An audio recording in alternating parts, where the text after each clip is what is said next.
Olá, turma da primeira série, tudo bem com vocês? Aqui é a professora Cristiane falando e hoje nós teremos aula de filosofia. Então vamos lá. Primeira série, filosofia, capítulo 5, aula 3, tá? Qual é o nosso tema do capítulo 5? A filosofia na Idade Média.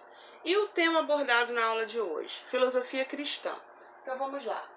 Conceito. É um sistema de pensamento que se distinguiu do pensamento grego e de outros sistemas de pensamento, né? Dos chineses, dos hindus, enfim. Por ser um sistema orientado pela verdade revelada por Jesus Cristo. Ok. Outro conceito, né? Sintetizando, resumindo. A filosofia cristã é o conjunto de ideias filosóficas iniciadas pelos seguidores de Jesus Cristo do século II aos dias de hoje, tá? E qual é o objetivo da filosofia cristã? Prestem atenção. Já falamos sobre os dois conceitos, né?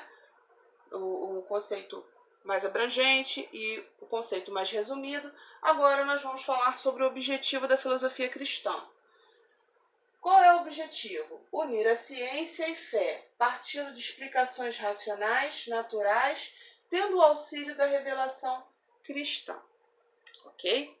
Bom, só dando um exemplo, né? Nós temos aqui o apóstolo Paulo. Ele pregou em língua grega em todos os grandes centros e consolidou o novo modelo de cristianismo. Paulo fez várias viagens missionárias para proclamar a mensagem de Cristo, principalmente na Ásia Menor e na Europa. Então, o apóstolo Paulo, ele era um grande evangelizador, Ele pregava de cidade em cidade, né? Tem até um circuito que fala de todas as cidades onde Paulo pregou, tá? Então, ele era um evangelizador, ele tinha a missão, né, de passar a mensagem do cristianismo, né, de expandir o cristianismo na Ásia Menor e na Europa principalmente, tá? Bom, em Roma, o cristianismo emancipou-se depois de 3 séculos, né, de contradições e perseguição aos cristãos. Bom, agora nós vamos entrar no quesito Roma, né? Por que os cristãos foram perseguidos em Roma? Porque Roma era uma sociedade politeísta, ou seja, adorava vários deuses, né? E o cristianismo é uma religião monoteísta, ou seja, adora somente a um Deus, tá? Então, as tradições, né, dos politeístas eram diferentes dos monoteístas, né? Então vamos entender como era o contexto de Roma dentro dessa época. Os fundamentos da cristandade. O ponto decisivo dessa nova religião no Império Romano foi em 313 da era cristã. Essa data refere-se à chamada conversão do imperador Constantino ao cristianismo. Então, quem conseguiu conciliar a fé cristã, né, pacificar toda a sociedade, foi o imperador Constantino nessa época. Vamos entender melhor, tá? Em 306 da era cristã, Constantino sucedeu seu pai e, por fim, junto com Licínio, né, que nessa época ele não governava sozinho, tornou-se corregente do Império Romano. Pois bem, ele afirmou que teve um sonho, né, isso Constantino relatando que teve um sonho onde recebeu uma seguinte mensagem, onde ele deveria escrever nos escudos dos seus soldados as letras gregas K, H-I e R-H-O, ou seja, as duas, né, primeiras letras do nome de Cristo em grego. E assim, né, conforme a orientação que ele recebeu no sonho, a mensagem do sonho, assim Constantino fez, né? Ele conseguiu vencer a batalha quando ele fez esse procedimento, né? Essa mensagem que ele recebeu no sonho, ele foi lá, mandou colocar, né, essas letras nos escudos e realmente ele venceu essa batalha. Ok. A partir daí, Constantino sentiu que algo de sobrenatural tinha acontecido com ele, ou seja, ele sonhou, né, recebeu uma instrução no sonho, foi lá, fez tudo conforme a mensagem do sonho e realmente ele venceu essa batalha. Então, ele ficou, de certa forma, sensibilizado, mas não foi só isso, tá, pessoal? Então, o que aconteceu? Após vencer a batalha, né, Constantino aceitou o cristianismo, porém só aceitou o batismo um pouco antes de morrer, tá? Então, o que acontece, pessoal? Constantino não é que ele, olha, agora eu vou virar cristão, até porque ele adorava deuses pagãos, tá? Ele fez isso também por uma estratégia, tá? Porque ele viu que a população de cristãos estava aumentando muito em Roma, tá? E como eu já expliquei para vocês em aulas anteriores, um governante, ele nem sempre vence, nem sempre consegue manter o seu poder só através da violência, não. Existem outras formas de se manter no poder, de fortalecer o seu poder, tá? Através da persuasão, do convencimento, da conciliação. E foi isso que Constantino fez, né? Existe aquele velho ditado, não pode vencê-los, junte-se a eles. Foi o que Constantino fez, ele conciliou, né? Ele aceitou o cristianismo, né? Ele passou a tolerar o cristianismo, aceitou, disse, né, que aceitou como crença pessoal, mas só foi batizado perto da morte, quando estava prevendo que ia morrer, já estava sentindo que ia morrer. Mas com isso ele conseguiu, né, se manter no governo, fazer um governo equilibrado, conseguiu conciliar todas essas questões, né? E aí, os cristãos que eram mortos em arenas, né, que serviam de alimento para os leões, né? Tudo isso acabou, né? Os cristãos passaram a ser respeitados. Aí o que aconteceu, tá?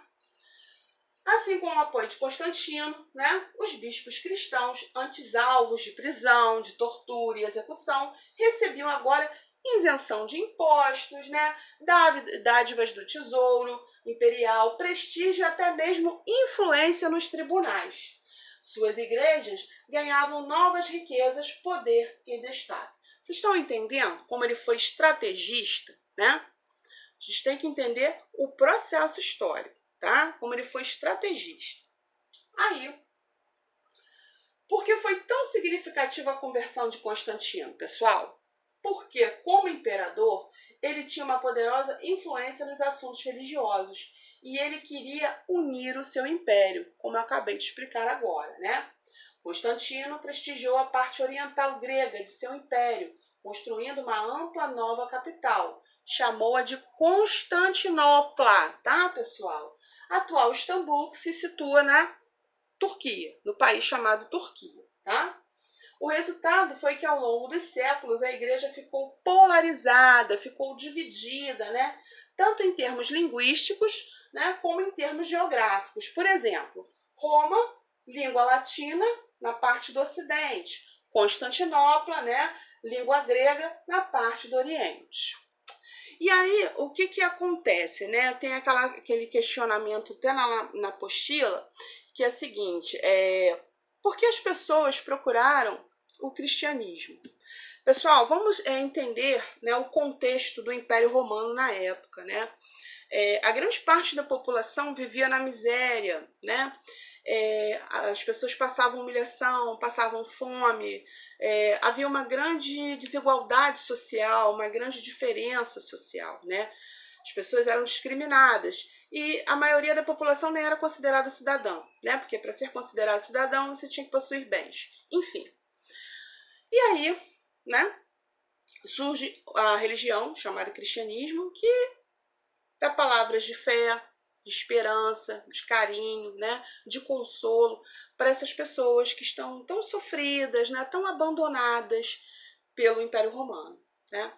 E essas pessoas começam a ver uma esperança, né, a vislumbrar uma perspectiva de vida melhor através do cristianismo. Tá? Então, nós temos que entender o seguinte, né? Estamos falando tudo isso dentro do contexto da filosofia cristã, mas é importante que, além do conceito e do objetivo, vocês entendam a origem disso tudo, né? Como aconteceu, quem foi o responsável, né, para essa solidificação, essa consolidação do cristianismo, principalmente no Império Romano. Então, houve uma transformação muito grande através das decisões de Constantino, do imperador Constantino, né? Antes, né, os cristãos eram perseguidos, né? E a partir do governo de Constantino, os cristãos podem professar a sua fé, né? E viverem de forma tranquila, né? Não são mais jogados às arenas, né? E as pessoas que participam, né, do alto patamar da cristandade passam a obter até privilégios, né, do imperador, tá? Então, ele fez isso para manter o seu governo, né? Não foi só porque ele teve aquele sonho, não só porque ele teve aquela mensagem que ele venceu a batalha. Lógico, ele se sentiu tocado, né? Mas ele não abandonou as suas práticas pagãs, tá? Ele fez isso como uma forma de estratégia para se manter no poder. Tá bom, pessoal? Então, de posse de todas essas informações, eu peço a vocês, por favor, que façam os exercícios diversos número 5, página 22. Questões 16, 17 e 18. E com relação à atividade devolutiva, AD3 do capítulo 5, por favor, façam a seguinte atividade. Pesquise sobre o imperador Constantino, tá, pessoal? Não precisa ser uma pesquisa muito extensa, né? Fale sobre vida, sobre obra, quais foram as características do governo de Constantino, né? Quais foram as suas atitudes, tá? E é isso. Eu vou ficando por aqui, desejando a todos tudo de muito bom. Fiquem com Deus. Qualquer dúvida estarei à disposição, tá bom?